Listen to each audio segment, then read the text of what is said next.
डोंगराळे हत्या प्रकरणातील आरोपीची आज सुनावणी पार पडणार आहे, कारण त्याची पोलीस कोठडीची मुदत आता कुठेतरी संपलेली आहे आणि आज त्याला पुन्हा एकदा मालेगाव न्यायालयामध्ये पुढील सुनावणीसाठी आणण्यात येणार आहे।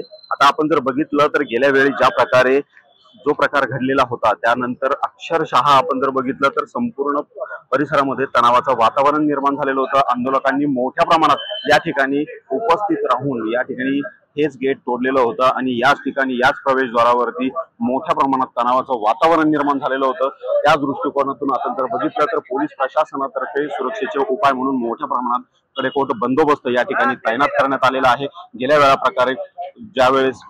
वेळी जो प्रकार घडलेला होता त्या प्रकारे कुठल्याही प्रकारची अनुचित घटना घडू नये याची संपूर्ण खबरदारी या ठिकाणी पोलीस प्रशासनातर्फे घेण्यात येत असल्याचे दिसून येत आहे। आणि गेल्या वेळी झालेल्या प्रकारानंतर आता पोलीस प्रशासन असेल त्यानंतर न्यायालय प्रशासन असेल सर्व अलर्ट मोडवरती आलेलं आहे। आणि आपण जर बघितलं तर गेल्या वेळच्या सुरक्षा कायदा व सुरक्षेच्या दृष्टिकोनातून जो प्रश्न उपस्थित राहिलेला होता त्याच परिस्थितीनंतर आता कायदा व सुव्यवस्थेचा प्रश्न पुन्हा एकदा निर्माण होऊ नये यासाठी संपूर्ण खबरदारी घेतली जात आहे। आणि या आजची जी सुनावणी आहे त्यावेळी आता या आरोपीला कोर्टात आणण्यात येईल की नाही ही देखील शासनचा व्यक्त करण्यात येत आहे। व्हिडिओ कॉन्फरन्सिंगद्वारे ही सुनावणी पार पडण्याची शक्यता आहे।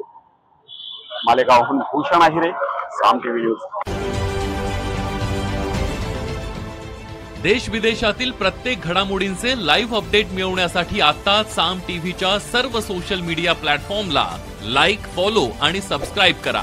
तसंच सर्व नोटिफिकेशनसाठी बेल आयकॉन प्रेस करायला विसरू नका।